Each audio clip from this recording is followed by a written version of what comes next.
What's going on, family? Black Phoenix checking in with you on our HogOn Welding. I wanted to talk to you for a second about cleanup. And I wanted to talk to you about knowing how to do your cleanup. Like certain things, you want to make sure it's cleaned properly. And then you have certain things where it have to be extremely cleaned and smoothed all the way out, like certain furniture pieces.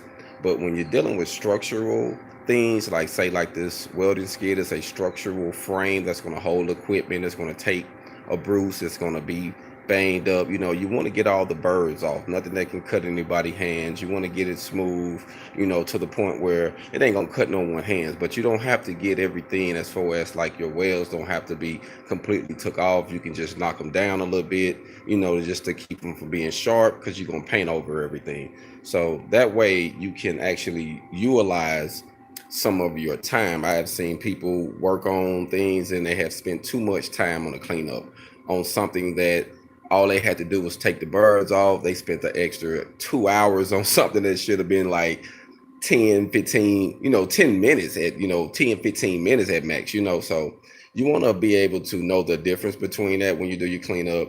You want to be able to have, the necessary things you need to tape off. And because if you tape off your stuff that you have, it's very important.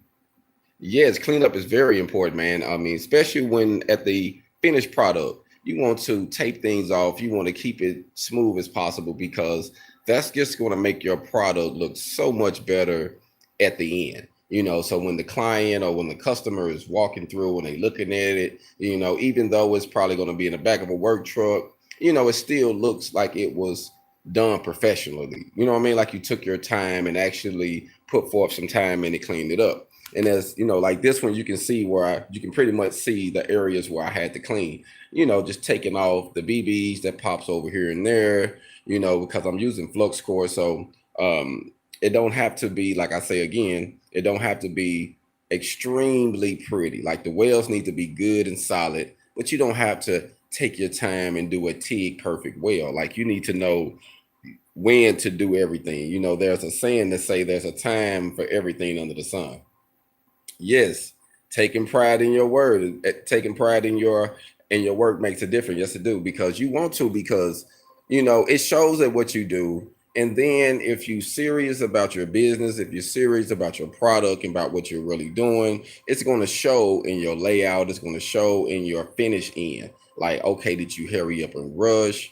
And that's why I say, try to keep a system with what you do. A lot of people like to say, man, if I'm doing my own thing, I like to take shortcuts. Me personally, I like to just keep a system. After I finish certain steps, I like to fall back, do everything in the system. That way I don't forget anything. So if you get to jumping around and doing this, trying to cut shortcuts, you might miss a major whale. And then this person gets it and you're like, oh man, this is a major whale. So, just do everything in steps. I think that's good. And as you get it down pack, it'll become repetitious for you, because it'll be like a no-brainer. And as for this one, like I say, I was just cleaning off the all the major spots where, because on the top of the structural frame, I add two passes. I do one pass and then I add a cap. So on all of them, I do caps. On these, just rail all the way around. You see what I'm saying? But on the structural frame, I do one solid pass and then I come back and I cap it. So I think that's important, because that way I know that it's structurally sound. I know everything is good. But like now, I'm on my stage where I'm about to get ready to paint here soon. So I'm working on that. You see, I got my stuff lined out.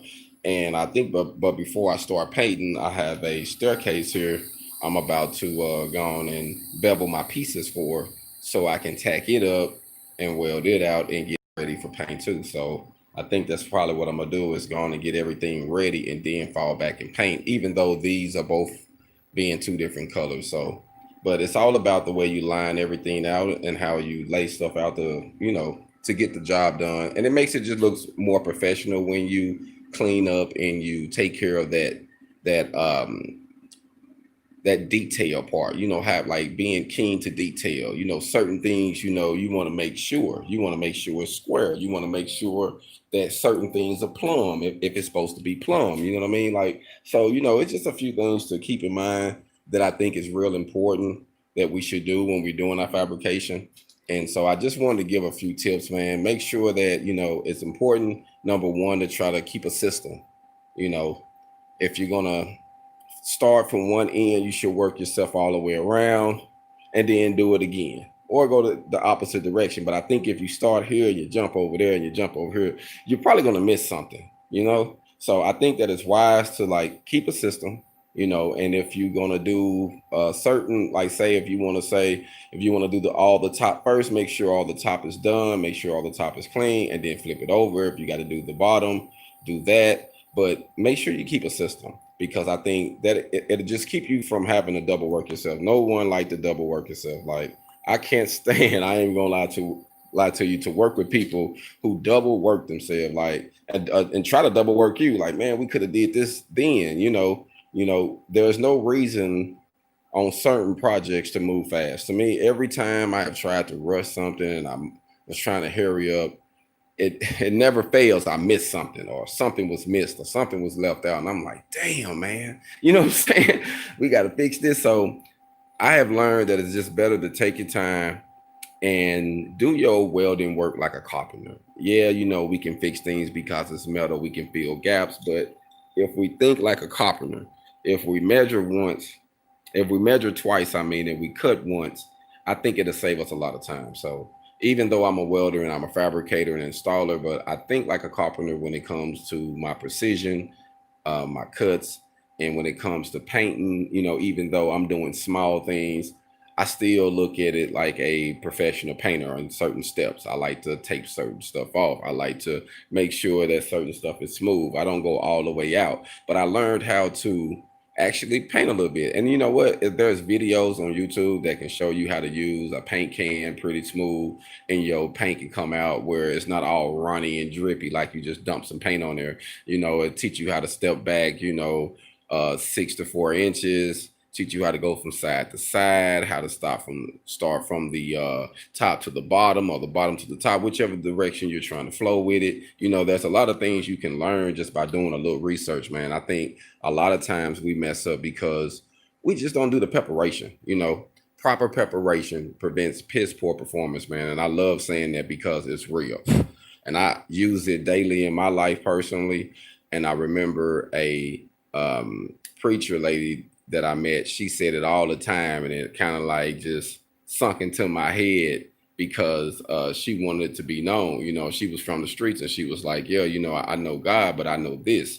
I know proper preparation prevents piss poor performance. She was like, not just poor, but piss poor performance, where you're going to do terrible in it if you just don't take a little time and prepare properly off the top. You know what I mean? Yes, I did. She taught me a few things, so I use it in my work ethics now, like how to do everything. And I think about it, you know what I mean? Like I think about it all the time. And it's just certain things that you pick up, man, over the years from fabricating. Like I say, I had been with working for bosses that was extremely picky.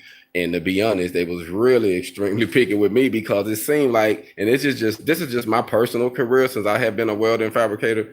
I have never been on a welding job but once, maybe twice. No, I'm gonna say twice, no lie, where it was another black welder and we was welding together. Majority of the time I be with a lot of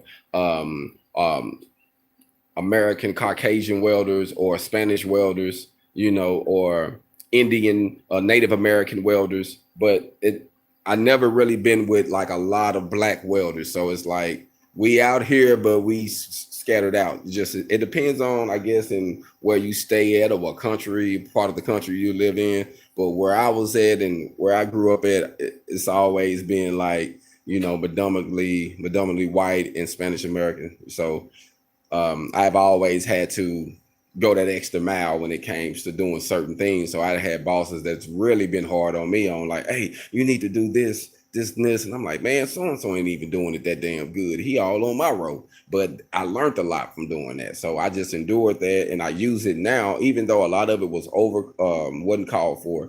But I just use certain things to know, okay, I just need to look out for certain things. And it just keeps me sharp. So I think that it's smart for us to utilize our time when it comes to our cleanup, and just, backtrack yourself and do like a carpenter, measure once, cut twice. Say that again. Measure twice, cut once. All gone.